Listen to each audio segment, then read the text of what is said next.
வீட்டில் செய்கிறதுக்கு ஒன்றும் இல்லை, ஆனால் கோவக்காய் தான் இருக்குது அப்படிங்கிறீங்கன்னா அருமையான கோவக்காய் சாதம் செய்யலாம் வாங்க. ஒன்றும் இல்லைங்க, இது செய்யறது ரொம்ப ஈஸி. எண்ணெய் போட்டுக்கோங்க, கடுகு போட்டு கடுகு தாளித்த உடனே உளுத்தம்பருப்பு கடலைப்பருப்பு இதெல்லாம் போட்டு நல்லா வதக்கிக்கோங்க.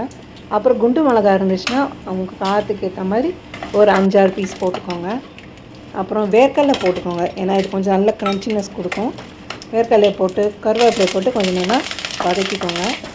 வதக்கினதுக்கப்புறம் வெங்காயம் வந்து ரொம்ப மெலிசாக நறுக்க வேண்டாம், ஓரளவுக்கு நறுக்கின வெங்காயத்தை போட்டு வதக்கிக்கோங்க. அதுக்கப்புறம் நம்ம வந்து மெல்லிசாக நறுக்கின கோவக்காய் இதை நல்லா போட்டு வதக்கிக்கோங்க. கொஞ்சமாக பச்சை மிளகாவும் போட்டுக்கோங்க, இது கொஞ்சம் காரத்துக்கு இன்னும் நல்லாயிருக்கும்.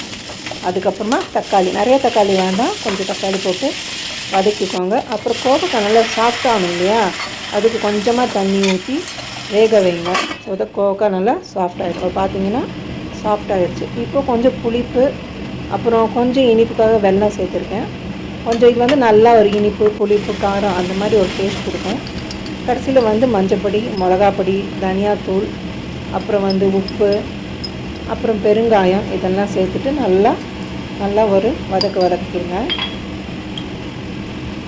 இது பார்த்திங்கன்னா ரொம்ப டேஸ்ட்டாக இருக்குங்க. இது சாப்பிட்றதுக்கு டக்குன்னு செஞ்சு எடுத்துகிட்டு போயிடலாம், டிஃபன் பாக்ஸுக்கும் எடுத்துகிட்டு போயிடலாம். அதுக்கு தான் இப்போ பார்த்திங்கன்னா நல்லா ஆற வச்ச அரிசி இருக்கு இல்லையா சாதம், அதையும் இதில் போட்டு நல்லா கலக்கி வதக்கி எடுத்துட்டிங்கன்னா அருமையான கோவக்காய் சாதம் ரெடிங்க. இதை சூப்பராக சுட சுட சாப்பிடுங்க, ரொம்ப நல்லாயிருக்கும்.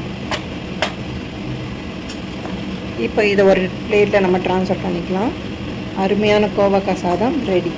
இதை நல்லா சுட சுட சாப்பிடுங்க, ரொம்ப சூப்பராக இருக்குங்க.